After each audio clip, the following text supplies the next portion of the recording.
बिस्मिल्लाहिर्रहमानिर्रहीम। अस्सलाम वालेकुम बच्चों। मैं उम्मीद करता हूँ कि आप सब बच्चे ठीक ठाक होंगे। अच्छा, मुझे ना काफ़ी बच्चे मतलब इस चीज़ की डिमांड कर रहे थे कि सर हमें सिंपल हार्मोनिक मोशन से रिलेटेड ना कुछ ग्राफ्स हैं जो एंट्री टेस्ट में मतलब आते हैं। ठीक है, सिंपल हार्मोनिक मोशन के ग्राफ्स मतलब वेलोसिटी है, एक्सेलरेशन है, डिस्प्लेसमेंट है, उनके रिलेशंस है कुछ। तो हमें ना इनमें हमेशा से प्रॉब्लम रहती है। तो बच्चों, एक बात तो आप लोग अब अपने दिमाग में बिठा लें कि जब आप लोग पूरा लेक्चर अच्छे तरीके से सुन लेंगे ना, मैं आपको गारंटी देता हूं कि उसके बाद आपके दिमाग में एक भी सवाल ऐसा नहीं बचेगा, ठीक है, जिसका जवाब आपको ना आता हो। ठीक है, ये पहले ही आप लोगों के दिमाग में हर चीज होगी। तो बच्चों, हम टाइम को जाया किए बगैर स्टार्ट करते हैं।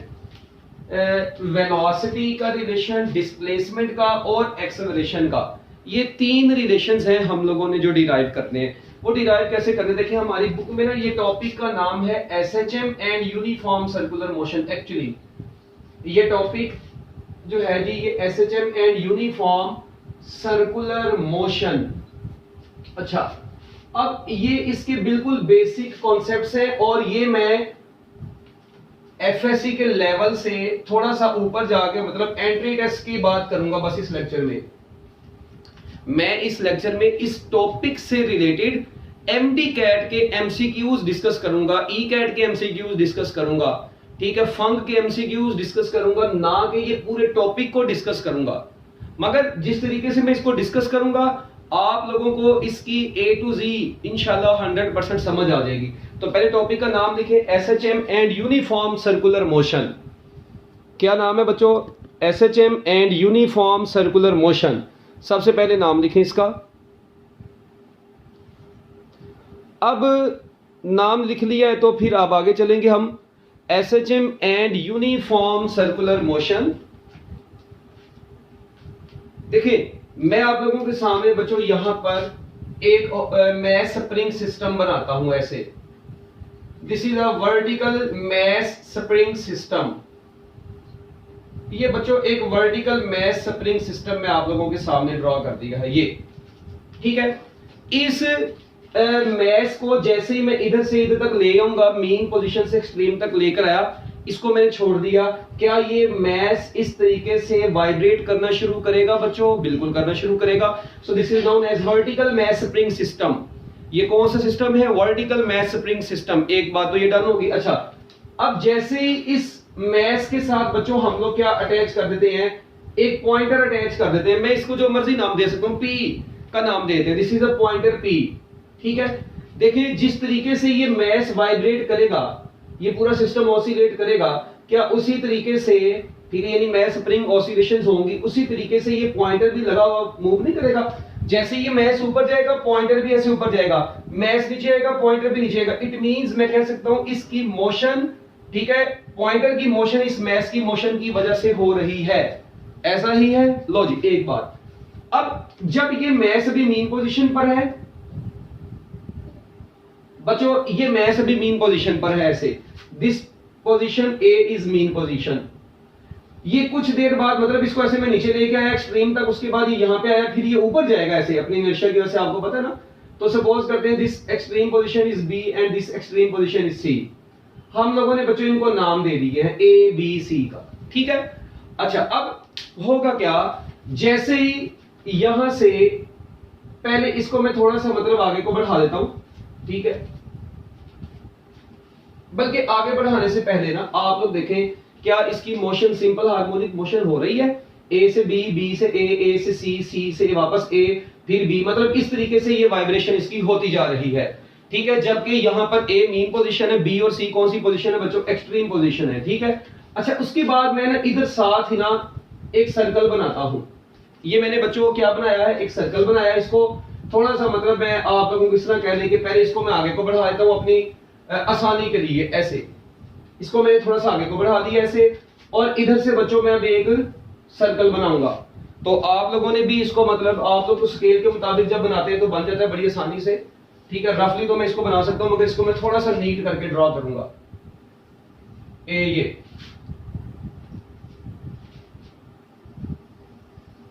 ऑलमोस्ट अब तकरीबन ठीक है ये।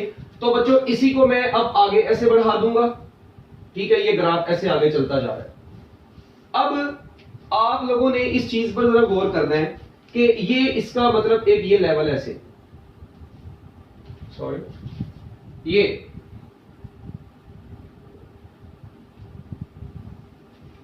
ऐसे चलेगा बच्चों, ये इसका मीन लेवल है, ठीक है, जो इस तरह आगे आगे चलता जा रहा है। ठीक हो गया। अच्छा, अब आप लोग जो चीज यहां पर देखेंगे, एक साइड पर मैंने सिंपल हार्मोनिक मोशन का मतलब बनाया है और एक साइड पर मैंने सर्कुलर मोशन ड्रॉ कर दी है। अब इधर ये इसका डायामीटर है सर्कल का, वर्टिकल डायामीटर, और बच्चों ये इसका हॉरिजॉन्टल डायामीटर है ऐसे, ठीक है। चले, अब आप लोगों ने जो चीज यहां पर ऑब्जर्व करनी है वो क्या है, आप लोग देखें अभी इतनी कुछ देर के लिए ना इसको बस ध्यान में रखें, this motion is simple harmonic motion. अब इधर आ जाए, यहां पर ना बच्चों एक पॉइंट P है जो कि इस वक्त इस सर्कल में मूव करता जा रहा है। पहले मैं आपको इसका कॉन्सेप्ट बता दूं, जैसे ही बच्चों ये पॉइंट P सर्कल में मूव करता है ना ऐसे ये, ठीक है, जिस वक्त आप लोगों ने क्या काम करना है बच्चों, इसकी वेलोसिटी का, ठीक है, आपको पता है ना इसकी वेलोसिटी ऐसे बनेगी, ये इसकी वेलोसिटी है टेंजेंट के लॉन्ग ऐसे, ठीक है। आप लोगों ने क्या काम करना है, इसकी वेलोसिटी के दो कंपोनेंट बनाने, एक ऐसे बनाना है एक ऐसे। देखिए मुझे ये बताएं, जब मैं इसको ऐसे ड्रॉ करूंगा ऐसे ऐसे, इसके दो कंपोनेंट बनेंगे एक्चुअली, एक कंपोनेंट ये, एक कंपोनेंट ये। मुझे बस आपने ये बताना है कि इसकी वेलोसिटी का ये जो कंपोनेंट है क्या ये इसकी डायरेक्शन ऑफ मोशन के पैरेलल है। अच्छा सॉरी, मतलब थोड़ी सी मैंने हाई लेवल की बात कर दी है। अभी पहले मैं आपको आसान सी बात ये बताता हूं बस, कि आप लोग छोड़े इसको भी बेशक, ठीक है ना, कई लोगों की यहां पर भी ड्रोनी शक्ल बन जाती है, मैं थोड़ी सी हाई लेवल की बात कर दी है। तो ये देखिए इधर आप लोगों ने इस पॉइंट से ना इसका प्रोजेक्शन ड्रॉ करना है, ये हॉरिजॉन्टल कंपोनेंट ऑन डायामीटर ये ड्रॉ कर दिया आपने। ये जो कंपोनेंट इस पॉइंट P का ड्रॉ किया है ना आप लोगों ने इस डायामीटर के ऊपर, ये जिस पॉइंट पर जाके मिला है इस पॉइंट को N का नाम दे दें। This N is actually the projection. बच्चों ये N को क्या बोलेंगे, प्रोजेक्शन बोलेंगे, ठीक हो गया। अच्छा, ये इस सर्कल का सेंटर है O, और ये पोजीशन सपोज करें पहले पॉइंट इधर था, मतलब आप लोग ये देखें कि जैसे जैसे ये पॉइंट अभी इधर है तो इसका प्रोजेक्शन इधर है, ये पॉइंट इधर, इसका प्रोजेक्शन इधर है। अच्छा, ये पॉइंट इधर पहुंचा, इसका प्रोजेक्शन इधर पहुंच गया, ये पॉइंट इधर से इधर है, इसका प्रोजेक्शन इधर आ गया, पॉइंट इधर है, प्रोजेक्शन ये, मतलब जहां जहां पे पॉइंट जा रहा है ना, जिस जिस जगह पर पॉइंट जा रहा है, आप लोगों ने बच्चों क्या काम करना है, उस जगह से उसका मतलब हॉरिजॉन्टल कंपोनेंट y एक्सिस के ऊपर ड्रॉ करते जाना है। The horizontal component on the y axis is basically the projection of this point P। यानी ये कह रहे हैं इस पॉइंट P का प्रोजेक्शन इधर है, और भाई इधर पॉइंट P इधर होगा, प्रोजेक्शन इधर होगा। अच्छा, तो अब एक चीज जरा सुनना, बड़ी काम की बात बताने लगा हूं, वीडियो को बैक करके भी सुन लेना अगर ना समझ आए। अगर ये पॉइंट P इधर होगा तो इसका हॉरिजॉन्टल कंपोनेंट y एक्सिस पर O पर होगा, ओके। जब ये पॉइंट P इधर होगा इसका प्रोजेक्शन इधर होगा, जब ये पॉइंट P इधर होगा इसका प्रोजेक्शन इधर आ जाएगा, जब पॉइंट P इधर है प्रोजेक्शन इधर आ गया। मैंने एक शो किया है, ये पॉइंट P इधर होगा, प्रोजेक्शन इधर, जब पॉइंट P इधर होगा प्रोजेक्शन टॉप पर होगा। उसके बाद जब ये पॉइंट P फर्स्ट क्वाड्रेंट से निकल के इधर आएगा, जब ये पॉइंट P इधर होगा इसका प्रोजेक्शन x y एक्सिस पर ये ड्रॉ होगा, यहां पर ऐसे पॉइंट इधर होगा, प्रोजेक्शन इधर, पॉइंट इधर होगा, प्रोजेक्शन इधर, पॉइंट इधर होगा, प्रोजेक्शन O पर, पॉइंट इधर होगा, प्रोजेक्शन O से नीचे, इधर होगा तो इधर, पॉइंट यहां पर पहुंचेगा तो प्रोजेक्शन उसके ऊपर ही आ जाएगा। जब इधर होगा प्रोजेक्शन इधर, जब इधर होगा प्रोजेक्शन इधर, जब ये पॉइंट इधर पहुंचेगा प्रोजेक्शन इधर, अपना एक चक्कर पूरा कर लेगा।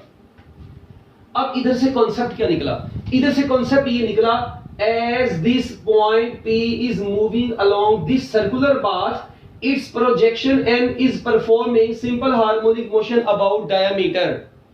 This diameter of the circle is known as DE. This DE is actually the diameter of the circle. एक बार दोबारा सुने, if the point P is in first quadrant at this position, its projection is at position N on diameter DE. Similarly, if this point P will lie in second quadrant, its projection will lie in again on the line DE. ठीक हो गया। अच्छा, इसी तरह projection इधर आ गया, तब ये मतलब और E के ऊपर इसका प्रोजेक्शन आएगा, पॉइंट अगर इधर आ गया। बताने का मकसद क्या है, if point P moves along circular path, its projection N will move to and fro about this point O, and to and fro motion is known as oscillatory motion. and its acceleration is directly proportional to displacement, so this motion is simple harmonic motion. So when point P will move with uniform angular velocity in this circle, its projection will perform simple harmonic motion along diameter DE. तो बच्चों finally हमें अब देखें, आप लोग देखें ये uniform circular motion है, यूनिफॉर्म सर्कुलर मोशन की वजह से प्रोजेक्शन की मोशन सिंपल हार्मोनिक मोशन है। तो मैंने क्या बोला कि when the point P will move along circular path, its projection and will perform simple harmonic motion. We are going to compare this simple harmonic motion with this motion of the pointer. ठीक है जी, हम लोगों ने इस projection की motion को इस pointer की मोशन से अब कंपेयर करना है। कैसे? देखें, जब पॉइंटर P A से B पर पहुंचेगा, मुझे बताइए पार्टिकल B ये O1 पोजीशन, लेट वी से this is O1 position, this is O। मैं इन तमाम को रेड कलर से नाम दे देता हूं, ठीक है, क्योंकि मैंने जितने भी नाम दिए वो रेड कलर से दिए ऐसे। अच्छा, when the pointer P is at A position, its point P will lie on O1 and projection will lie on O. Okay, when the pointer P will move towards the point B, ठीक है जी, similarly its projection from O will move towards D। बताएं, क्या ये pointer P जैसे ही A से B पर जाएगा, projection भी O से D पर जाएगा? जब ये पॉइंटर P B से वापस A पर आएगा, प्रोजेक्शन भी D से O पर आ जाएगा। जब ये पॉइंटर P A से C पर जाएगा, प्रोजेक्शन भी O से E पर जाएगा। जब ये पॉइंटर C से A पर जाएगा, प्रोजेक्शन E से O पर जाएगा। इट मींस जिस टाइम पीरियड में ये पॉइंटर अपनी एक ऑसिलेशन पूरी करेगा, उसी टाइम पीरियड में ये प्रोजेक्शन भी अपनी एक मोशन कंप्लीट करेगा, एक वाइब्रेशन कंप्लीट करेगा। इट मींस मैं कह सकता हूं motion of projection is replica of pointer's motion. This is pointer, so we can see that motion of projection. तो बच्चों एक चीज पता चल गई कि motion of projection is replica of pointers motion। बच्चों प्रोजेक्शन की जो मोशन, रेप्लिका का मतलब होता है मिलती जुलती शक्ल। रेप्लिका का मतलब क्या होता है बच्चों? मिलती जुलती शक्ल। तो प्रोजेक्शन की जो मोशन है वो रेप्लिका है किसका? पॉइंटर की मोशन का। इसको जरा कर ले नोट जल्दी से। अब देखें एक बात और कि जैसे जैसे पॉइंट P सर्कल में मूव करता है, दूसरा पॉइंट यहां से क्या आया? As P moves along circle, as point P moves along circle, N vibrates। तो बच्चों ये जो N है vibrates या N performs, ये लिख लें, N performs SHM about diameter DE। लो जी, ये दो पॉइंट जो मैंने आपको बताए बड़े काम के हैं। As the point P moves along circular path, its projection and performs simple harmonic motion about diameter DE। ये इस diameter DE के along projection simple harmonic motion perform कर रहा है, और दोनों एक दूसरे की रेप्लिका है। रेप्लिका से मतलब जितने टाइम में ये एक्सट्रीम पर गया उतने टाइम में प्रोजेक्शन भी एक्सट्रीम पर गया, जितने टाइम में एक्सट्रीम से मीन पर आया ये भी एक्सट्रीम से मीन पर आया, दोनों की मोशन एक दूसरे के पैरेलल आ गई है। तो लो बच्चों, अब आप लोगों ने बस क्या काम करना है, आप लोगों को ये प्रोजेक्शन नजर आ रहा है इस वक्त इस ट्राइंगल में। ये जो एंगल है बच्चों थीटा, तो ऑब्वियस ही बात है ये वाला एंगल भी क्या होगा? थीटा होगा। ओके, और यहां से एक ट्राइंगल आप लोग बाहर निकाल लेंगे। ये एक ट्राइंगल से आपको नजर आ रही है। आप लोगों को पता है कि इस वक्त इस प्रोजेक्शन का मीन, ये प्रोजेक्शन मीन और एक्सट्रीम के दरमियान में है। तो मीन और एक्सट्रीम के दरमियान किसी भी डिस्टेंस को इंस्टेंटेनियस डिस्प्लेसमेंट बोला जाता है x, जबकि ये OP को मैं x नोड बोलूंगा। वजह x नोड बोलने की बच्चों एक बात याद रखना, ये जो x नोड है यहां पर ये सर्कल का रेडियस है। वो कैसे? ओ भाई ये देखना, क्या ये OP सर्कल का रेडियस है? बिल्कुल। और ये रेडियस x नोड के बराबर क्यों है? मैं आपको इसकी रीजन बताने लगूं। देखें, A मीन पोजीशन है, दिस इज मीन पोजीशन, ठीक है जी, जबकि B extreme position, this C is also extreme position. Number 1, what is maximum displacement between mean and extreme position? Maximum displacement between mean and extreme position is called amplitude. एक बात, क्या ये distance A B amplitude है? क्या ये ए सी भी amplitude है? तो भाई अगर ये ए बी एम्पलीट्यूड है, ओ डी भी क्या होगा? एम्पलीट्यूड होगा। अगर ये एक्स नोड है, ये भी एक्स नोड है, क्या ये ओ डी सर्कल का रेडियस है जो कि एक्स नोड है? क्या ये ओ पी सर्कल का रेडियस है तो ये भी एक्स नोड है। इट मींस ये ओ पी ओ डी के बराबर है। ओ भाई ये ओ डी भी सर्कल का रेडियस है, ओ पी भी सर्कल का रेडियस है, and this radius is equal to this x node, so we can say that radius is equal to x node in this diagram. Okay, so these are the very basic concepts. तो आप लोगों ने इनको बिल्कुल भी जाया नहीं करना। ठीक हो गया बच्चों? लो अब अगली बात की तरफ चलते हैं। आप लोग देखें ये जो प्रोजेक्शन n आपको नजर आ रहा है ना बच्चों, हम लोगों ने अब 3 काम करने हैं। इस प्रोजेक्शन का डिस्प्लेसमेंट 3 रिलेशन डिराइव करने होते हैं बच्चों। कितने? 3। प्रोजेक्शन का डिस्प्लेसमेंट फाइंड आउट करना है, नंबर 1। प्रोजेक्शन की वेलोसिटी फाइंड आउट करनी है, और बच्चों प्रोजेक्शन का एक्सेलरेशन फाइंड आउट करना है। ये है जी हमारा अब का अगली चीज। और ये यूएचएस में बहुत इंपॉर्टेंट है। देखिए मैं आपको इसलिए बता रहा हूं, आपकी एक मिनट का बेस बन जाएगी तो आपको ये हमेशा के लिए याद रह जाएगी ये बात, जितनी भी मैंने आपको बताई। और अभी तक मेरा ख्याल कोई मुश्किल चीज मैंने आप लोगों को नहीं बताई। ठीक है? अच्छा, अब ये डिस्प्लेसमेंट है, ये वेलोसिटी है, ये एक्सेलरेशन है। इस प्रोजेक्शन के आपने डिस्प्लेसमेंट, वेलोसिटी और एक्सेलरेशन के रिलेशन को डिराइव करना है। तो सबसे पहले बच्चों इधर जो मैं चीज आपको बताने लगा हूं वो नंबर 1 पर आता है, डिस्प्लेसमेंट। तो बच्चों अब मैं इसको इरेज करके मैं लिखूंगा डिस्प्लेसमेंट ऑफ प्रोजेक्शन n। लो जी, हम लोग क्या काम करेंगे, अब डिस्प्लेसमेंट का रिलेशन निकालेंगे सबसे पहले, और इसके आगे लिख रहे किसका डिस्प्लेसमेंट?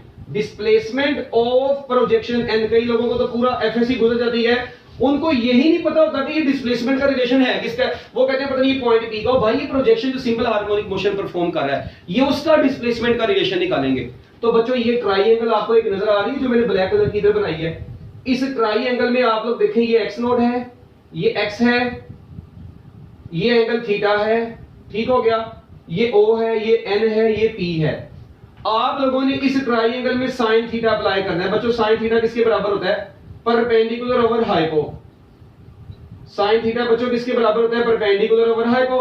अब थीटा के सामने वाला परपेंडिकुलर है ओ एन, और बच्चों 90 डिग्री है, ये हाइपो के सामने वाला है ओ पी।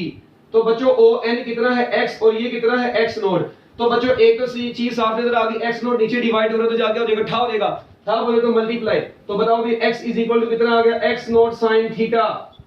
लो भाई बच्चों ये आप लोगों के पास फाइनल फार्मूला आ गया, x is equal to X note sine theta.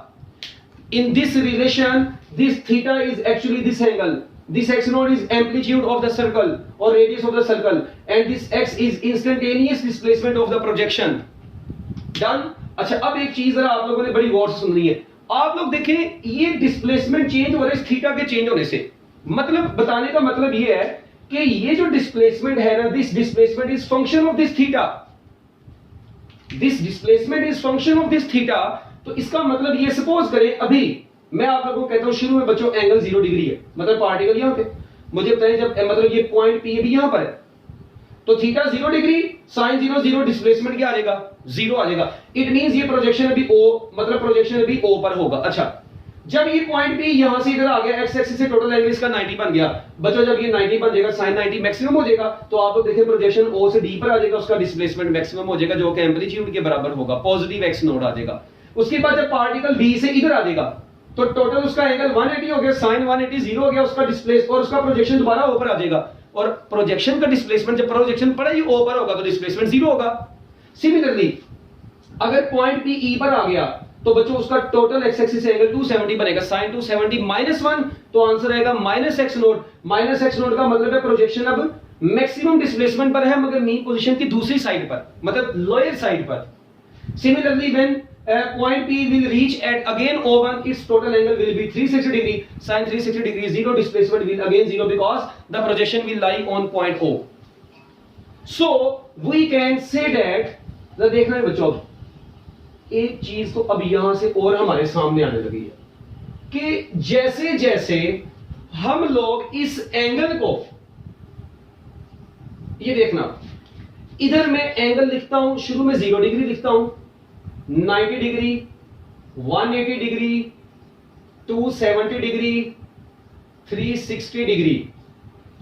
बस अभी मैं इतने लिखता हूं, बाद में ये रिपीट होता जाएगा। मुझे ये बताएं 0 डिग्री पर जब x बच्चों 0 डिग्री होगा, ठीक है। अब यहां से हम लोग कुछ चीजें डिराइव करते हैं। देखें जब x बच्चों 0 डिग्री होगा तो x is equal to x not sine 0 degree, sine 0 degree 0, x is 0, x not sine 90 degree, sine 90 degree is 1, answer is positive x nought, x is equal to x not sine 180 degree, sine 180 degree 0, displacement is 0, x is equal to x naught sin 270 degree minus 1, answer is minus x naught, x is equal to x naught sin 360 degree, so answer will again equal to 0. just put these values, ठीक है जी। यहां पर y axis पर बच्चों मेरे पास displacement है और x axis पर आपको पता है theta is equal to omega T भी होता है, तो हम लोग यहां पर t भी ले सकते हैं, इससे कोई परेशानी वाली बात नहीं है। पहले तो आप यहां पर जो कॉन्सेप्ट है वो सुने, अब देखें। हाँ जी, 0 डिग्री पर डिस्प्लेसमेंट क्या आया, 0, मैं इधर एक सर्कल बनाता हूं 0 के ऊपर, ओके।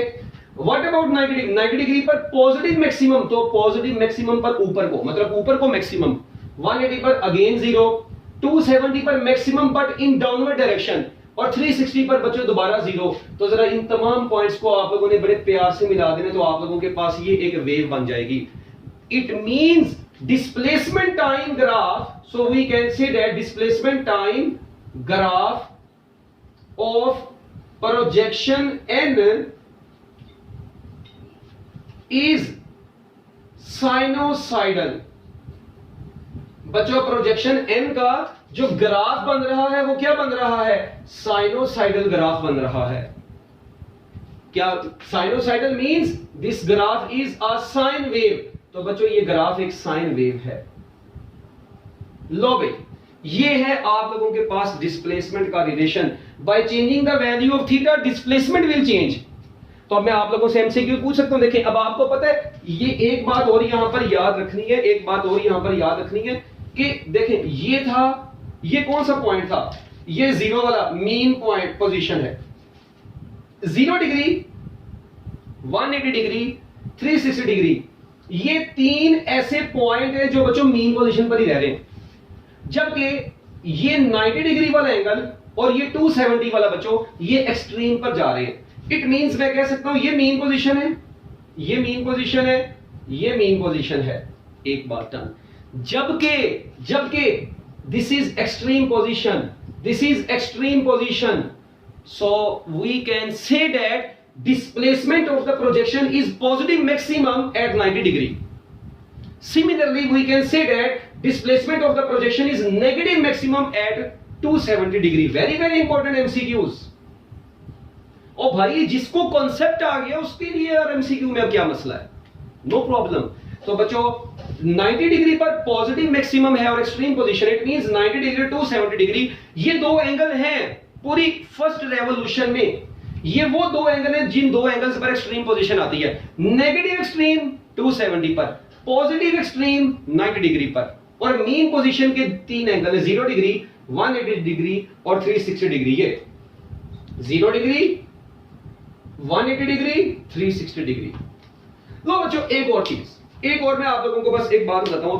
मैंने एक मतलब पेपर में एमसीक्यू देखा, ठीक है। वो एमसीक्यू मतलब बड़ा जबरदस्त किस्म का था। पहले मैं आपको थोड़ा सा एक्सप्लेन कर देता हूं। मतलब मैं कहता हूं जी बताएं एट व्हाट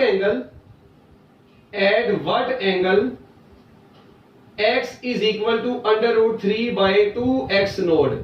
बताएं ड्यूरिंग सिंपल हार्मोनिक मोशन किस एंगल पर x जो होगा वो √3/2x नोड हो जाएगा। हाँ जी, अब ये आप लोगों के लिए एक एमसीक्यू आया है छोटा सा। तो बच्चों अब इसमें कोई परेशानी वाली बात नहीं है। मैंने आपको ना ये साइन 0, साइन 90 और साइन 45, साइन 30 डिग्री इनका टेबल प्रोजेक्टाइल मोशन वाले टॉपिक में बताया हुआ है। तो आप लोग जरा इधर गौर से देखें, ये देखना जरा, क्या मैं बच्चों यहां पर ये बात कर सकता हूं कि वो फाइनल रिलेशन लिखूंगा x is equal to x not sine theta, ठीक है। अच्छा थीटा आपसे पूछा है, थीटा आपसे पूछा है जबकि x आपको दिया हुआ है, ये निकालना है, ये दिया हुआ है। और भाई ये कितना दिया हुआ है इधर पुट कर दो। हाँ जी, ये कितना है, ये है √3/2x nought is equal to x not sine theta. एक छोटी सी बात बताएं, क्या ये x नॉट से कट गया क्या बच गया आपके पास बच्चों? आपके पास बच गया sine theta is equal to √3/2। तो जब आप लोग इसका साइन इनवर्स लेंगे तो ये आंसर आ जाएगा साइन इनवर्स √3/2। और ऑब्वियस ही बात है साइन इनवर्स √3/2 बच्चों कितना होता है? 60 डिग्री होता है। It means at theta is equal to 60 degree displacement of projection is √3/2 of its maximum displacement of amplitude. So very important MCQ, इसको नोट करें। हरी अब जल्दी जल्दी जरा नोट कर लें। अभी भाई ये बहुत डिटेल में है, अभी तो ये शुरू हुआ है, इसको नोट करें शाबाश मिनट लगा के। अभी तो पार्टी शुरू हुई है ये, ठीक है। अभी डिस्प्लेसमेंट हुआ है, अभी वेलोसिटी रहती है, अभी एक्सेलरेशन रहता है। मगर एक मरतबा जब आप लोग इन तमाम चीजों को अच्छे तरीके से सुन लेंगे फिर आपके लिए कोई कंफ्यूजन वाली चीज रहेगी ही नहीं। लो भी बच्चों, इसके बाद डिस्प्लेसमेंट से ही रिलेटेड अब मतलब अगर मैं अब आप लोगों को वैसे ही यार एक छोटे से मतलब एक बताता हूं, ये देखें x is equal to x not sine theta, ये रिलेशन है। ओ भाई इस रिलेशन में एक काम करो ना, आप लोग अब वैसे ही फर्स्ट क्वाड्रेंट तक मतलब ये 0 डिग्री, थीटा को 0 डिग्री, थीटा को 30 डिग्री, थीटा को 45 डिग्री, थीटा को 60 डिग्री और थीटा को 90 डिग्री ये पुट करें। हाँ जी, मुझे ये बताओ अब वैसे ही मतलब अब आपको पता है थीटा 0 डिग्री होगा तो बच्चों x तो आ जाएगा 0। ओके, अच्छा 90 डिग्री पर x आ जाएगा x नॉट के बराबर, मैक्सिमम डिस्प्लेसमेंट आ जाएगा। अब रोला रह गया किसका? 30 डिग्री का। भाई कोई परेशानी वाली बात नहीं है। साइन 30 डिग्री कितना होता है बच्चों? साइन 30 डिग्री होता है 1/2, तो आंसर आ गया x naught over 2। Similarly at 45 degree x is equal to x not sine 45 degree and sine 45 degree is 1/√2, so answer is x naught into √2, 1/√2। Similarly x is equal to x not sine 60 degree and sine 60 degree is √3/2। So these are the 5 MCQs। Again आपके पास 5 MCQs मजीद आ गए। क्यों भाई, दिमाग घूम तो नहीं रहा? बिल्कुल भी नहीं घूमना चाहिए। Okay, this is the relation for displacement. तो बच्चों ये है आपका डिस्प्लेसमेंट का रिलेशन, ठीक है। अब एक बात, ये डिस्प्लेसमेंट के रिलेशन से रिलेटेड ग्राफ मतलब देखें ना, यहां पर हमने निकाला था x is equal to √3/2 x naught. तो देखें x is equal to √3/2 x naught किस एंगल पर? 60 डिग्री के एंगल पर। तो आपको ये आना चाहिए, वैसी जनरल सी चीज है ये, ठीक है। चलो अब एक और बात, मुझे ये बताएं कि अगर मैं आप लोगों से पूछूं, आप लोगों के सामने मैं एक सवाल देता हूं जी, मैं आपको कहता हूं बताएं कि किस, थोड़ा सा मतलब आप लोग कह रहे हैं कि अच्छा सवाल है। A body starts its simple harmonic motion from mean position, ठीक है जी। A body starts its motion from mean position, body ने अपनी मोशन को स्टार्ट किया मीन पोजीशन से। इधर मैं लिख देता हूं फ्रॉम मीन पोजीशन, कितने टाइम में, ठीक है, मीन पोजीशन से कितना टाइम प्रोजेक्शन को लगेगा कि कितने टाइम में इसका डिस्प्लेसमेंट अपने मैक्सिमम डिस्प्लेसमेंट का हाफ हो जाएगा।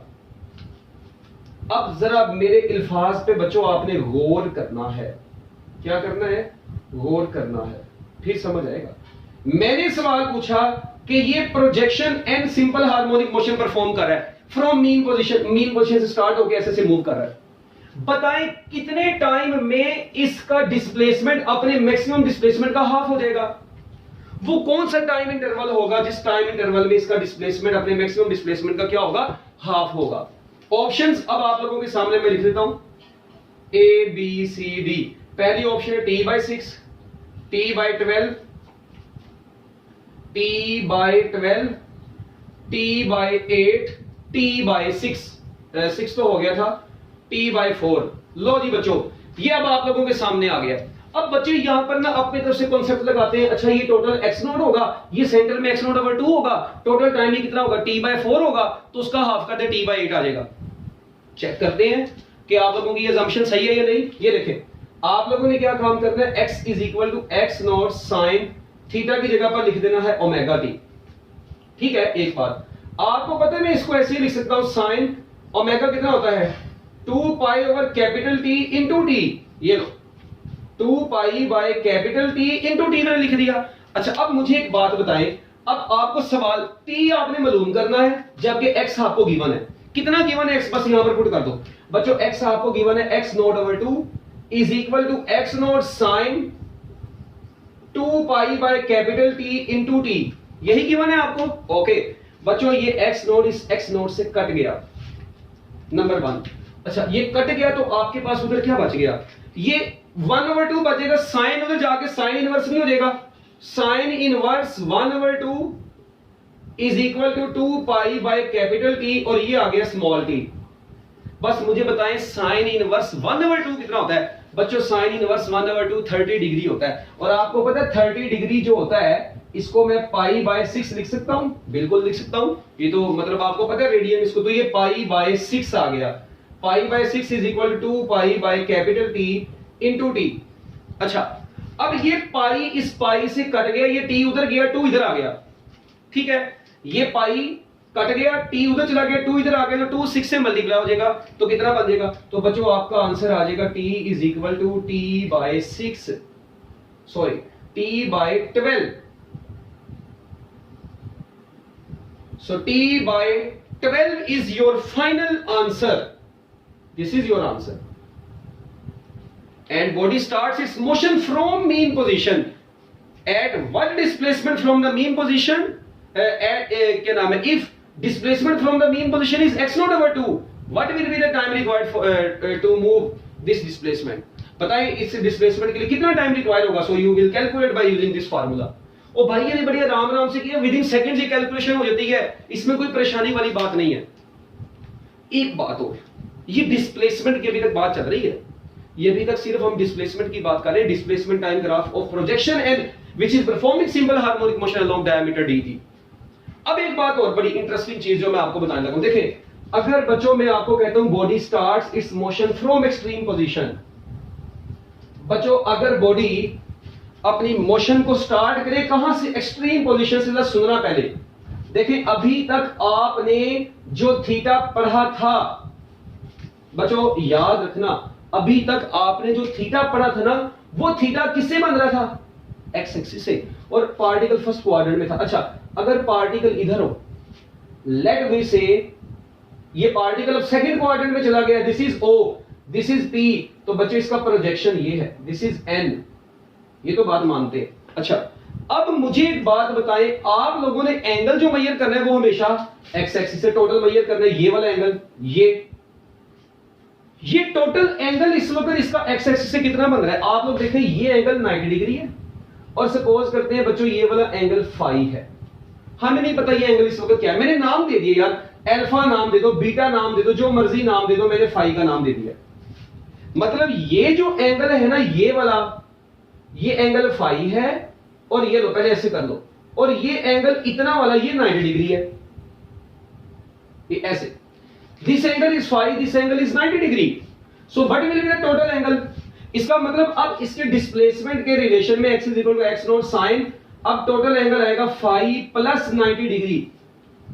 क्या ख्याल है, तो बच्चों मुझे बताओ फाई प्लस 90 डिग्री, आपको पता है साइन अल्फा प्लस बीटा, यहां पर फार्मूला बनेगा साइन अल्फा प्लस बीटा का, मैथमेटिक्स वाले बच्चे तो याद रखते हैं, विच इज इक्वल टू क्या आ जाएगा, sine alpha plus beta is equal to sine alpha cos beta plus cos alpha sin beta. Solve करेंगे तो आपके पास cos फाई आंसर आ जाएगा। अब ये आपके पास आया है साइन का, ये मैथमेटिक्स का रिलेशन है और ये आप लोग वैसे ही ज़हन में रखेंगे, ठीक हो गया बच्चों। अब ये नहीं, आप लोग जो बायो वाले बच्चे होते हैं वो तो हम लोग उनको वैसे ही याद करवाते हैं कि जब साइन के साथ 5 प्लस 90 आ जाए तो साइन 90 की वजह से साइन cos में कन्वर्ट हो जाएगा और साथ में 5 उसके साथ ही आ जाएगा, मतलब याद रखने का एक तरीका है। तो अब देखें, तो ये साइन 5 प्लस 90 बच्चों ओवरऑल किसके बराबर आ गया, cos फाई के बराबर आ गया। इसको जरा पैक कर दे, शापर डबल कर दे, ठीक हो गया। बड़ी ही काम की बात है ये, बहुत ही ज्यादा काम की बात, जल्दी जल्दी जरा इसको नोट करें।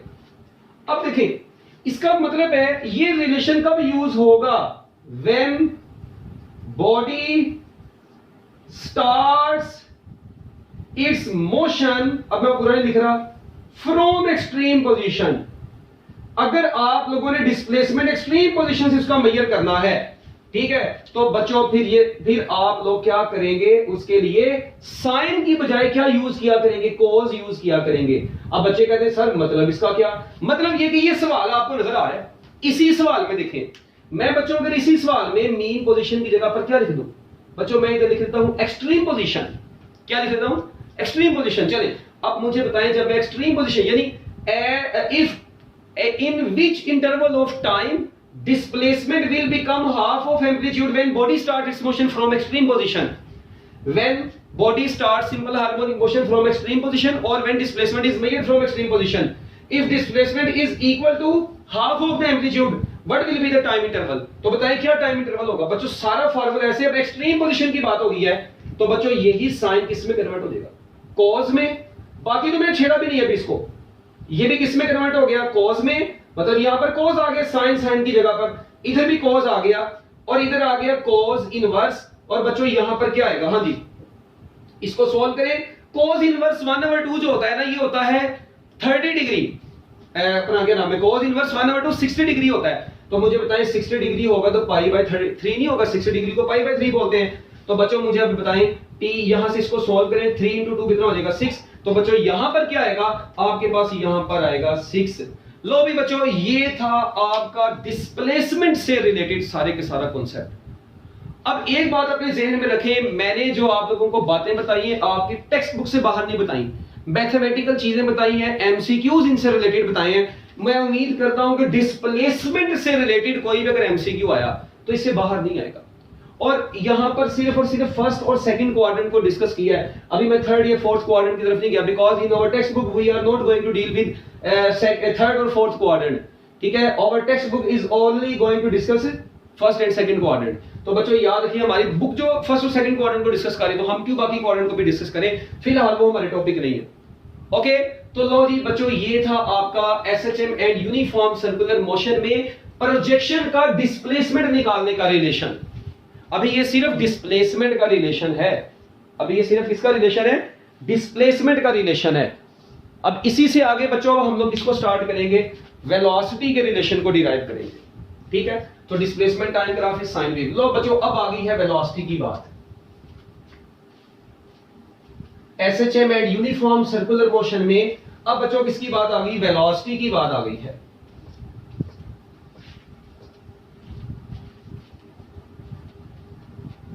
लो भी बच्चों, वेलोसिटी कैसे डिराइव करेंगे? अब वेलोसिटी के लिए आप लोगों को वेलोसिटी, इसको प्यार से क्या बोलते हैं?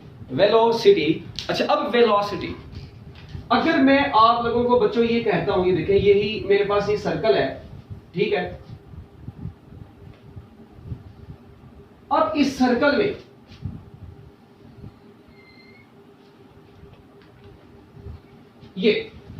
इस सर्कल में अब ये पॉइंट P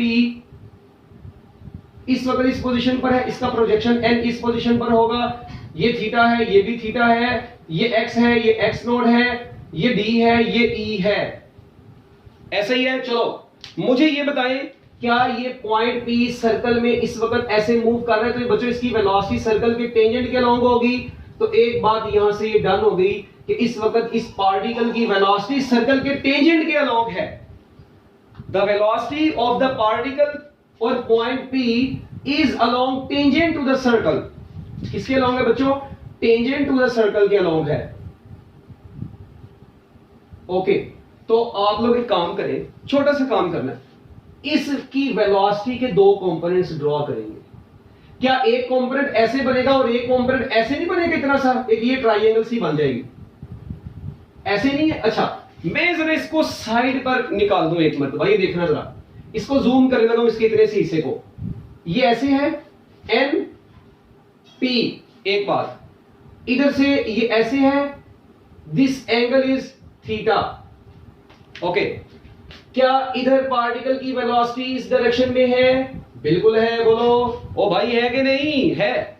ये देखो जरा, जरा गौर से देखना, ठीक है, काम की बात आने लगी है। इस वक्त आप लोगों ने इसकी वेलोसिटी का ये कंपोनेंट ड्रॉ किया है, vertical component, this is the horizontal component. Okay okay, this total angle is almost 90 degree, नहीं exactly 90 degree. It means this is the radius, actually this is the radius and this is the tangent along the circle. क्या circle के जो tangent होते हैं वो circle के radius के perpendicular ही नहीं होता, और ये OP सर्कल का रेडियस ही नहीं है? ओ भाई बोलते क्यों नहीं हो, क्या हो गया है? थोड़ा सा दिमाग हलाना है अपना बच्चों। ये देखें, total this angle is 90 degree and this angle is theta, so what about this angle? तो बच्चों इस ट्राइंगल में ये वाला एंगल कितना होगा? ऑब्वियस सी बात है, ये वाला एंगल 90 डिग्री माइनस थीटा होगा। ये वाला एंगल कितना हो जाएगा? 90 डिग्री। ओ भाई टोटल एंगल में से इस एंगल को निकाल दो, 90 माइनस थीटा बचेगा। अब थीटा के सामने वाला ये क्या होता है? साइन, तो इधर आ जाएगा साइन 90 डिग्री माइनस थीटा। भाई बोलते नहीं हो, ये आ गया ये। और इधर से ये जो कंपोनेंट आएगा ये एक्स एक्सिस के अलोंग है, ये बनेगा cos 90 डिग्री माइनस थीटा। अब अक्सर बच्चों के दिमाग में आता है सर जी यहाँ पे साइन के साथ 90 माइनस थीटा क्यों आया?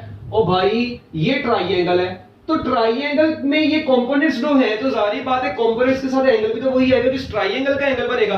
तो इस राइट एंगल ट्राइंगल में ये जो एंगल बन रहा है ये 90 डिग्री माइनस थीटा बन रहा है, because total angle is 90, this angle is theta, so this angle will be 90 minus theta. तो बच्चों मुझे एक बात बताएं, इस वक्त आपने एक पार्टिकल की वेलोसिटी के कितने कंपोनेंट बनाए हैं? एक बनाया है v। अब देखें, इट मींस ये vp के सामने वाला, ये थीटा के सामने वाला क्या होगा? थीटा के सामने वाला होगा vp sin 90 माइनस थीटा, जबकि ये वाला क्या होगा? vp cos 90 minus theta. भाई साथ में vp, तो देखो ना अगर फोर्स होती तो f sin theta, f cos theta, तो अगर vp है तो vp sin theta, vp cos theta आ रहा है, बात खत्म। अच्छा, ये vp cos 90 degree minus theta, और बच्चों एक आया है vp sin 90 degree minus theta. अब आपके पास net velocity of the projection will be, so net velocity हम लोग क्या लिखेंगे? तो दो कंपोनेंट आ गए हैं, net velocity of projection n। हाँ जी, प्रोजेक्शन n की नेट वेलोसिटी क्या लिखेंगे? बच्चों मैं नेट वेलोसिटी लिखूंगा vp sin 90 degree minus theta. जाओ जो करना कर लो, ये लो, मैंने ये लिखनी है। अब अक्सर बच्चों के दिमागों में ये सवाल आता है कि सर कोस क्यों नहीं आया? ओ भाई पार्टिकल का प्रोजेक्शन n किसके अलोंग मूव कर रहा है? y एक्सिस के अलोंग मूव कर रहा है, and which component of this velocity is parallel to this motion? This y component is parallel to this motion. So we can say that this vp sin 90 minus theta is actually parallel to this motion of the projection n. So net velocity of the projection n is due to this component, because this component is parallel to the direction of projection n. So that is why velocity of the projection will be only vp sin 90 minus theta, not vp cos 90 minus theta. क्यों भाई हिल रहे हो ना थोड़े से? अब क्या आप लोगों को पता है ये vp क्या चीज है? Actually this is maximum velocity of the projection, ठीक है? इट मे बी आल्सो, और इसी को अब मैं फर्दर ऐसे भी लिख सकता हूं, v is equal to v naught. हाँ जी, अभी मैं आपको एक तरीका बताया था कि साइन के साथ 90 प्लस थीटा हो या 90 माइनस थीटा हो, मैथमेटिक्स के मुताबिक वो किस में कन्वर्ट हो जाता है? तो sine 90 minus theta is equal to cos theta. So this is the relation to calculate velocity of the projection है। सो बच्चों वेलोसिटी का जो रिलेशन आपके सामने आ गया है वो v is equal to v naught cos theta आ गया यार। तो भाई मेरी एक बात सुनो, अगर ये v is equal to v naught cos theta आया है, अब आपको पता है इसी को मजीद जब हम लोग आगे सोल्व करते हैं ना, ठीक है, चलो वो तो बात की बात है, पहले मुझे ये बताओ, अब ये जो आया है ना v is equal to vp cos theta, अब आपने काम करना है, थीटा को पुट करना है 0 डिग्री, 90 डिग्री, 90 डिग्री आपको पता है पाई बाय 2 को बोलते हैं, ठीक है? 180 डिग्री को पाई बोलते हैं ना, 180 डिग्री होता है पाई, तो जाहिर बात है 90 कितना होगा? पाई बाय 2।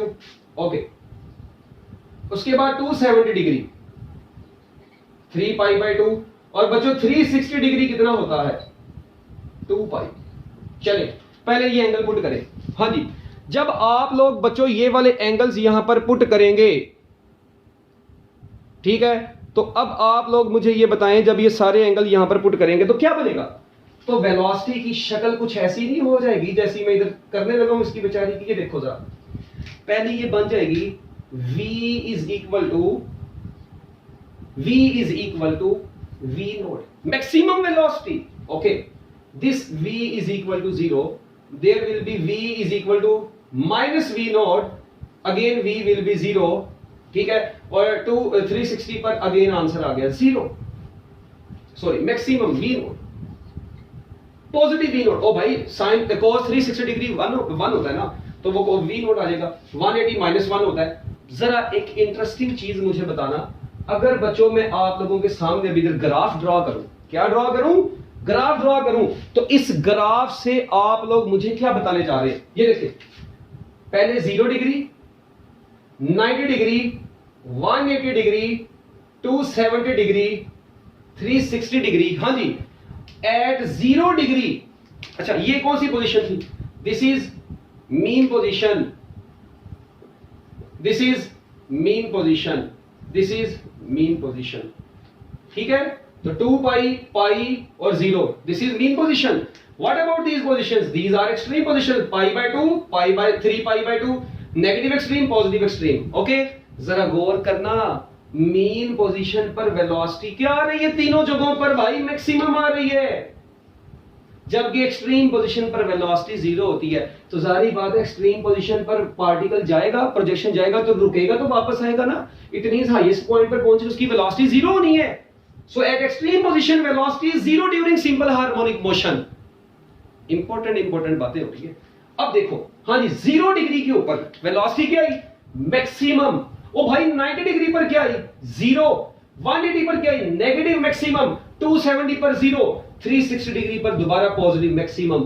तो बच्चों ये लो, इनको प्यार से आपस में मिला दो, तो ये बन गया velocity time graph is cosine wave. So VT graph is cosine wave. तो बच्चों याद रखिएगा, velocity time graph during simple harmonic motion is cosine wave, displacement time graph is sine wave, and velocity time graph is cosine wave. So this is cos wave. Okay, this wave is cos wave, and this wave is starting from extreme position. It means there is the velocity, there is the time. So at extreme position velocity is maximum, at 180 degree velocity is negative maximum, at 0 degree velocity is positive maximum, at 360 degree velocity is positive maximum. ओ भाई नहीं, ऐसे ही है, ऐसे ही। तो इसको जरा note करते जाइए, शाबाश, जल्दी जल्दी मिनट लगा लो। ये था आपका वेलोसिटी का रिलेशन। बच्चों एक आखिरी चीज, अगर मैं इसी v is equal to v naught cos theta में, ये मैं आपको उधर भी बता के आया था कि v is equal to v naught cos theta में। अब देखें, आप लोग इस थीटा को क्या पुट करें? 30 डिग्री 2 मिनट के लिए, थीटा को 60 डिग्री पुट करें और थीटा को 45 डिग्री, बस। बाकी 0 डिग्री और 90 डिग्री तो हमने कर लिया। हाँ जी, जब थीटा को 30 डिग्री पुट करेंगे तो बच्चों प्रोजेक्शन की वेलोसिटी आ जाएगी √3/2 v नॉट, मैक्सिमम वेलोसिटी। ऐसे ही है। अच्छा 60 डिग्री पर क्या आएगा? v is equal to 1/2 v naught, maximum velocity का हाफ। 45 डिग्री पर v is equal to 1/√2 v naught, maximum velocity का 1/√2। So these are the 3 MCQs further. ये आपके 3 MCQs मजीद और तैयार हो गए। ओके, तो मेरा ख्याल है इसमें कोई मुश्किल चीज नहीं थी। इसका ग्राफ भी हो गया, ठीक है। अब एक बात और, ये नोट हो गया बच्चों।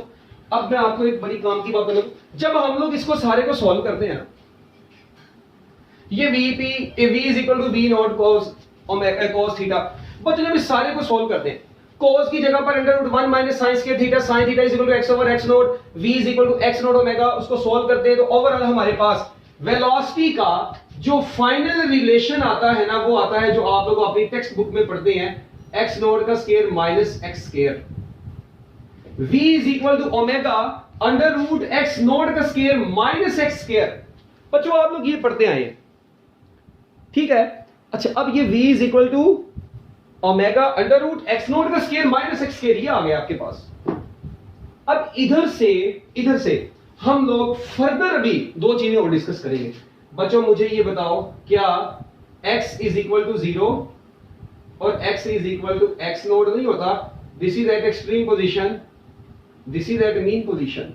तो चलो जरा एक काम करो भाई, मीन पोजीशन पर डिस्प्लेसमेंट 0 होता है, एक्सट्रीम पर मैक्सिमम होता है, ये मैं आपको लास्ट बता के गया हूं डिस्प्लेसमेंट के टॉपिक में। अच्छा हाँ जी, v is equal to omega √x naught का स्क्वायर माइनस 0 का स्क्वायर बचेगा। Check it. भाईजान ऐसे ही बचेगा कि नहीं, बोलो। बिल्कुल ऐसे ही बचेगा। तो अब आपके पास आंसर क्या आएगा, v is equal to omega x naught. ये क्योंकि जीरो का स्केयर जीरो, ये स्केयर अंडर रूट से खत्म हो गया। v is equal to x naught omega, it means velocity is maximum at mean position, पीछे भी बता के आया हूं। और अगर ये पुट कर देंगे तो v is equal to omega x naught का स्केयर माइनस एक्स नॉट का स्केयर बन जाएगा, वो तो जीरो हो जाएगा। तो वेलोसिटी इज जीरो और minimum at extreme position. Okay, so this is the final formula to calculate velocity, maximum velocity. अच्छा, अब इधर से ना मैं एक और चीज भी डिराइव कर सकता हूं। आपको पता है v is equal to x naught और ओमेगा जो होता है ना, ये मैस स्प्रिंग सिस्टम के लिए under root k over m होता है। मैस स्प्रिंग सिस्टम के लिए ये वाला फार्मूला किसके लिए होता है, स्प्रिंग मैस सिस्टम में ये जो फार्मूला होता है under root k over m होता है, omega is equal to under root k over m. तो इसको जरा नोट कर लें, ठीक है, जल्दी जल्दी जरा। So during simple harmonic motion velocity is equal to x naught under root k over m. मैं इसी रिलेशन को मजीद ऐसे भी लिख सकता हूं, ये अगर आपको एक मैस स्प्रिंग सिस्टम का के और एम गिवन हो, एम्पलीट्यूड गिवन हो, आप लोग वेलोसिटी निकाल सकते हैं। This is maximum velocity, so v max is equal to x naught under root k over m।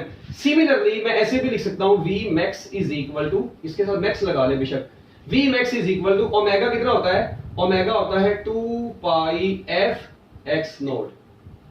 क्या ख्याल है? So if you are given frequency and amplitude of the mass spring system, you can calculate its maximum velocity.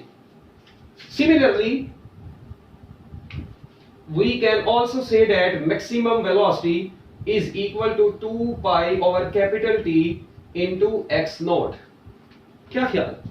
हम लोग ऐसे भी लिख सकते हैं। इट मींस ये आपके पास अब फर्दर दो फार्मूलाज और आ गए हैं।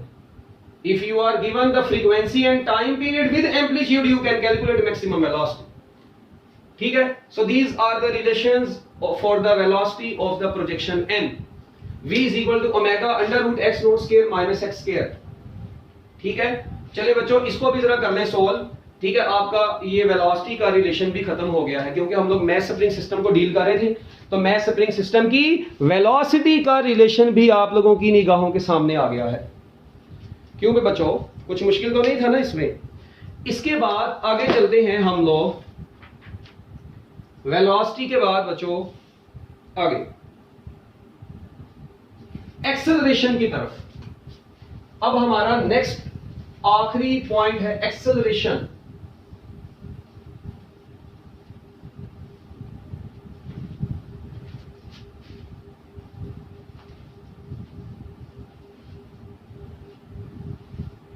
What about acceleration? लो जी बच्चों ये देखें जरा, एक्सेलरेशन ऑफ प्रोजेक्शन, पूरी हेडिंग लिखी। ये एक्सेलरेशन किसका है?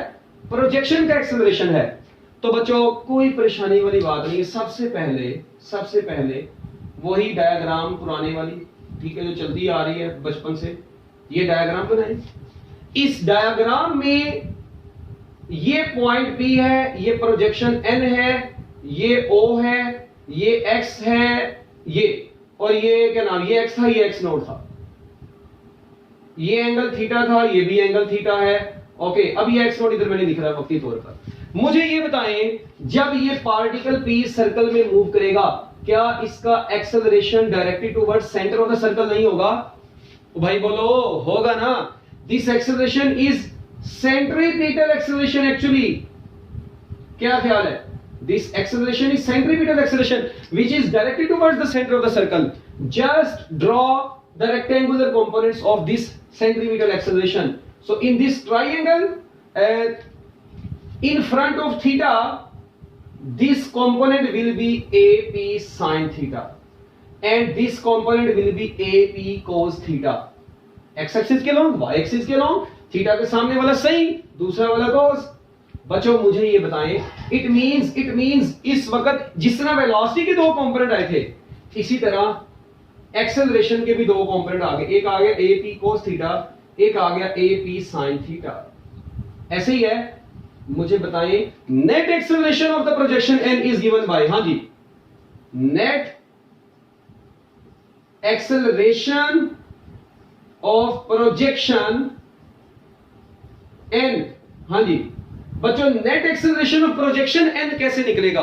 तो उसका फार्मूला क्या होगा? नेट एक्सेलरेशन का फार्मूला होगा A P sine theta naught cos theta. और एक चीज और, I am going to write the negative sign in this expression. This negative sign shows that it is always directed towards mean position. This acceleration is directed towards mean position. That is why I am going to write negative sign here. तो एक बात सुने, ये वाला component use नहीं हुआ मगर ये वाला यूज हुआ। वजह क्योंकि ये AP cos theta जो है ना, this component is not along the projection. This AP sin theta is along the diameter DE. This is E, this is B, and projection is moving in this direction.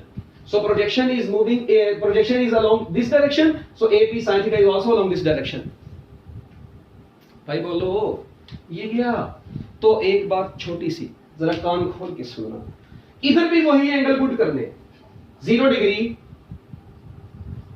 फिर आपने put करना है 90 degree, 180 degree, 270 degree and 360 degree.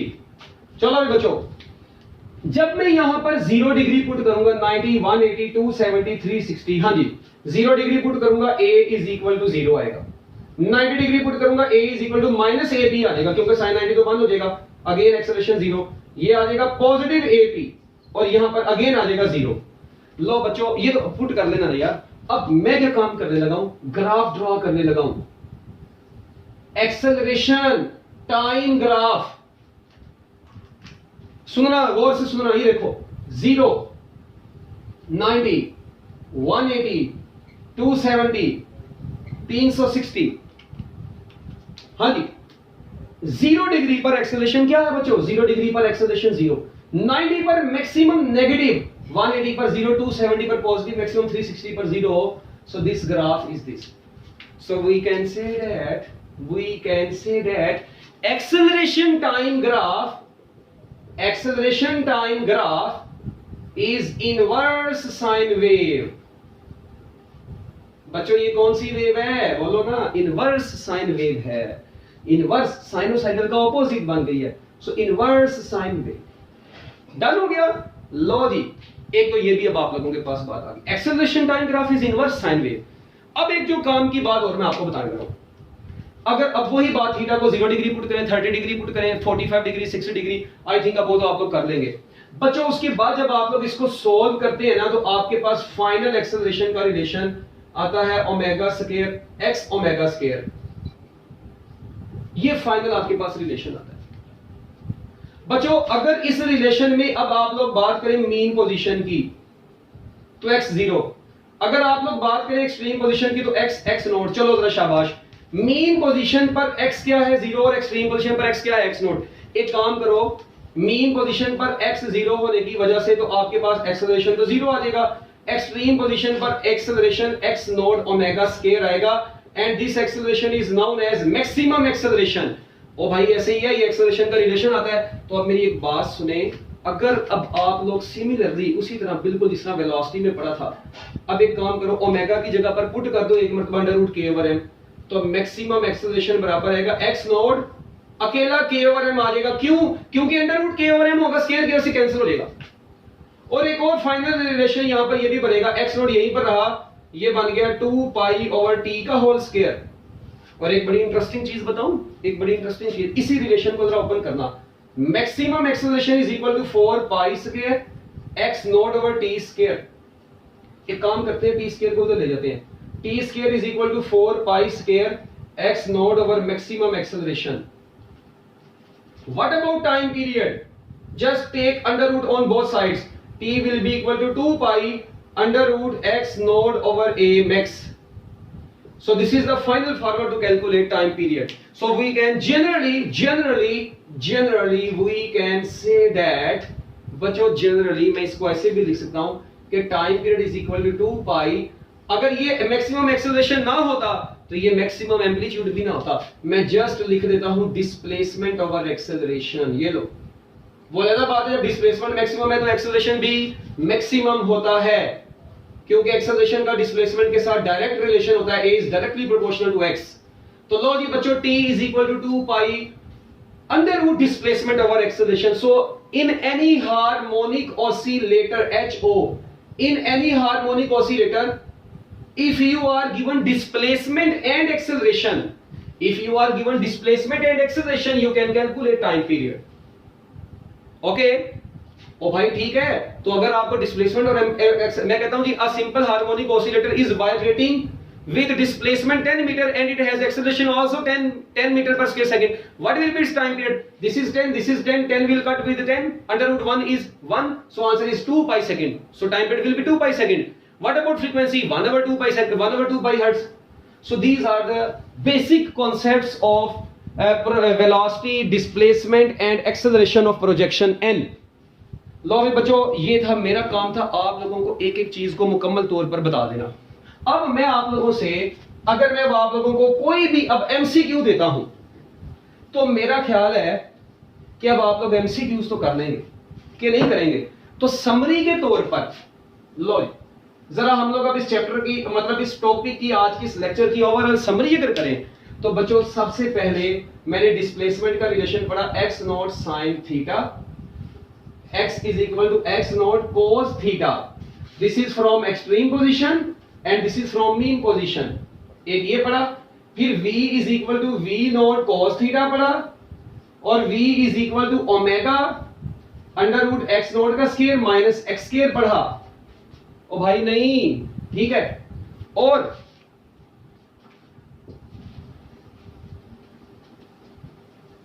एक काम और करना है, ये देखें, अगर मैं आप लोगों को ये दो रिलेशन आए थे डिस्प्लेसमेंट के, वेलोसिटी एक मैक्सिमम वेलोसिटी भी आई थी x नॉट ओमेगा, ये ले, ठीक हो गया। इसी तरह इधर से एक्सेलरेशन क्या आया था, a is equal to minus A P sine theta. फिर एक्सेलरेशन का एक रिलेशन आया था x ओमेगा स्क्वायर, और जब भाई वेक्टर फॉर्म में लिखे तो नेगेटिव का साइन आने का होता है, और मैक्सिमम एक्सेलरेशन आया था x नॉट ओमेगा स्क्वायर। ये क्या, ये भी रिलेशन हम लोगों ने पढ़ ली है बच्चों, लो जी। और इधर से और उसके बाद एक बड़ा जबरदस्त रिलेशन पढ़ा, टाइम पीरियड निकालना है तो 2 पाई डिस्प्लेसमेंट ओवर एक्सेलरेशन, ठीक हो गया। और जब फ्रीक्वेंसी निकालनी है तो 1 over 2 pi under root acceleration over displacement, ये ले भाई। This is the summary of the whole lecture, ये आपके पूरे लेक्चर की बच्चों समरी आ गई है, पूरे लेक्चर की समरी, ठीक है। इसको जरा कर ले पैक, और शापर आप लोगों ने कर लेना डबल, ठीक है ना। यहां से एक और रिजल्ट क्या निकला था, इधर से एक ग्राफ निकला था और इधर से एक ग्राफ निकला था, बस वो ग्राफ बता दें। हाँ जी, डिस्प्लेसमेंट टाइम ग्राफ क्या था, sine wave, this is cosine wave, inverse sine wave. हाँ जी ऐसा ही है, sine wave, cosine wave, inverse sine wave. Okay, just check.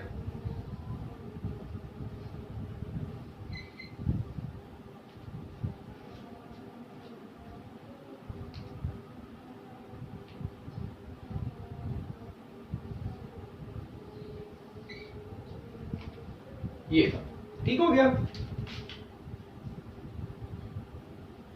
अजान हो रही है,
आओ बच्चों, एक बड़ी काम की बात आपको और बताऊं, क्या मुझे ये बताएं, क्या ये ब्लैक वाला डिस्प्लेसमेंट टाइम ग्राफ है? यस। क्या ये रेड वाला इनवर्स साइन वेव है? क्या ये एक्सेलरेशन टाइम ग्राफ है?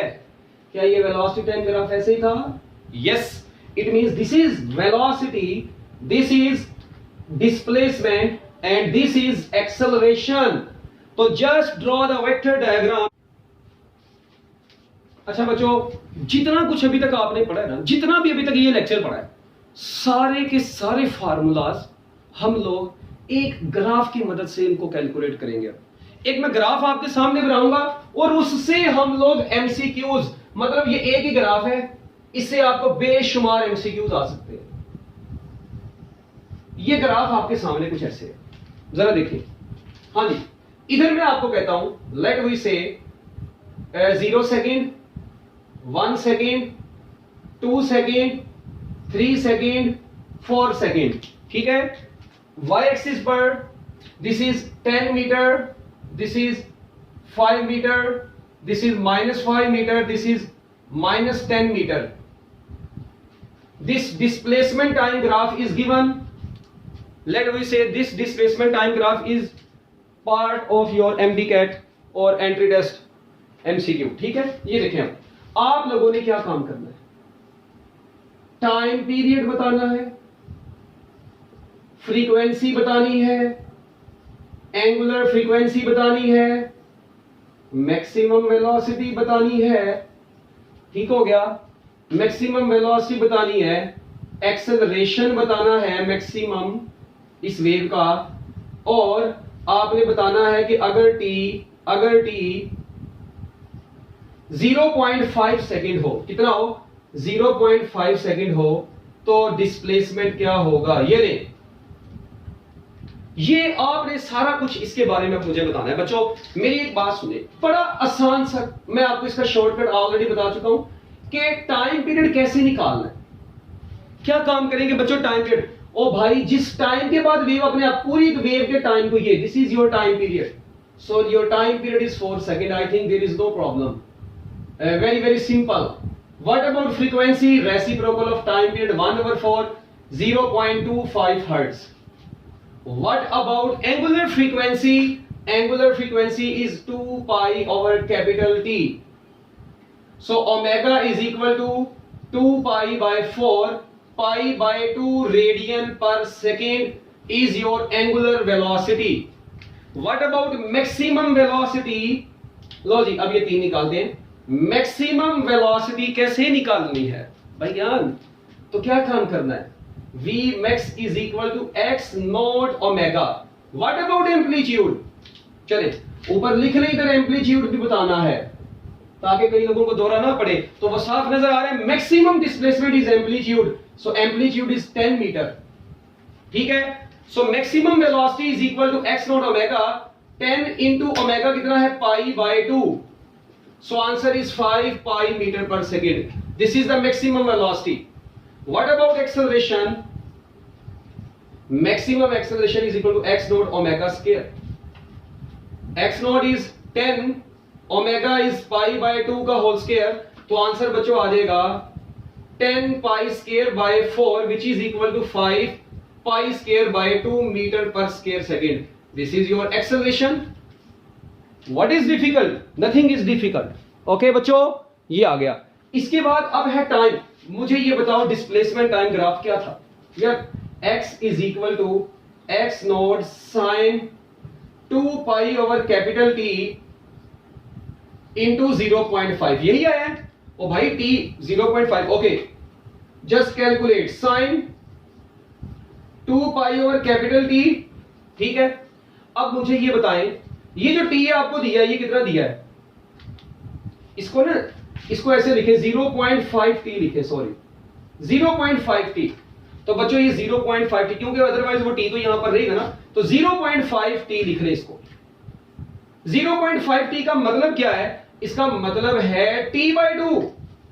इसका मतलब क्या है बच्चों, t/2। ये लो, बताओ क्या बनेगा ये।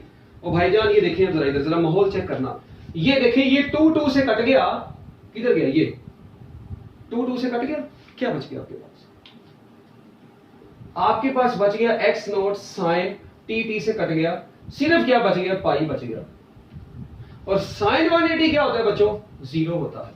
इसका मतलब इसका डिस्प्लेसमेंट क्या आ गया, 0 आ गया। और भाई बोलो डिस्प्लेसमेंट क्या आ गया, 0 आ गया, बस बात खत्म। तो इसका मतलब ये होगा, क्योंकि साइन, देखिए साइन 0 डिग्री क्या होता है 0, साइन 90 डिग्री क्या होता है 1, साइन 180 क्या होता है 0, तो आंसर इज 0। तो ये आप बताने का मकसद ये है कि t यानी t/2 के ऊपर, ठीक है, जो आपका डिस्प्लेसमेंट आ रहा है दैट इज 0। इसी तरह मैं कोई भी आपको इधर वैल्यू दे दूं 0.5t 0.32 दूं, फिर 0 नहीं आएगा, फिर डिफरेंट वैल्यू आ जाएगी। तो just you can calculate your displacement, velocity, acceleration, amplitude, time period, frequency, angular frequency. Okay बच्चों, अच्छा वैसे मैं आप लोगों को हिसाब लगा रहा हूं, जरा एक चीज पर ना गौर करना, इधर एक छोटी सी मिस्टेक। वो क्या मिस्टेक है, ओ भाई मैंने इधर डिस्प्लेसमेंट का रिलेशन लिखा है x x not sine omega t लिखा ना, अच्छा ओ भाई 0.5 सेकंड पर आंसर आया 0, यार 0.5 t का मतलब है यहां पर अगर t 4 है तो इसका मतलब वो तो 2 सेकंड बनता है, तो 2 सेकंड पर तो डिस्प्लेसमेंट -10 नहीं आ रहा। ओ भाई उधर -10 आ रहा है, ग्राफ से -10 शो हो रहा है 2 सेकंड पर, यहां पर 0 आ रहा है। ये दोनों में क्या फर्क हो गया, इसका मतलब यहां पर अभी पंगा है। वो पंगा पता क्या है, this graph is starting from extreme position. ये ग्राफ कहां से स्टार्ट हो रहा है, एक्सट्रीम पोजीशन से स्टार्ट हो रहा है। तो हम लोग ये वाला रिलेशन इस पर लगाएगा ही नहीं भाई, ये रिलेशन नहीं लगेगा इसके ऊपर। इसके ऊपर रिलेशन लगेगा x is equal to x naught cos 2 pi over capital T into T। ये रिलेशन लगेगा, देखना आपका आंसर आता है कि नहीं आता। ये देखें अब जरा, x not 10 cos 2 pi by capital T, और ये आ गया T बाय 2, T से कटा, 2 से कटा, 10 cos पाई, और भाई cos पाई कितना होता है -1, तो आंसर आ गया -10 metre. This is your final answer. और आप लोग देखें ये -10 मीटर इधर भी कितना है, जरा गौर करो, -10 मीटर आ रहा है। क्यों भाई, ठीक है। सो ये पता चल गया, कंफ्यूजन दूर होगी, दोनों यूज हो गए। मैंने पूरे लेक्चर की समरी इसके अंदर बयान कर दी है। आखिरी एमसीक्यू आज के दिन का, x is equal to cos pi t, if x is equal to cos pi t, what will be the frequency of this wave, frequency of this displacement time graph। Equation, एक displacement time graph से एक equation बनाई गई है, इसकी frequency बताएं। ओ भाई कोई मुश्किल चीज नहीं है, जस्ट इसको कंपेयर करें x is equal to x naught cos omega t से। जब आप लोग इसको कंपेयर करेंगे तो एक चीज यहां से क्लियर नजर आएगी कि omega is equal to pi, omega is equal to 2 pi f is equal to pi, pi pi से कट गया, f is equal to 1/2 0.5 hertz. So this is the frequency of this wave. So this is the end of this lecture. I think मैंने आपका काफी time ले लिया है, ठीक है बच्चों। तो मैं उम्मीद करता हूं कि आप लोगों को ये सारी चीजें अच्छी तरीके से समझ आ गई होंगी। इंशाल्लाह जिंदगी रही आप लोगों की, ये मेरी, ठीक है। तो हम लोग नेक्स्ट लेक्चर में जरूर मुलाकात करेंगे। Best of luck, Allah Hafiz.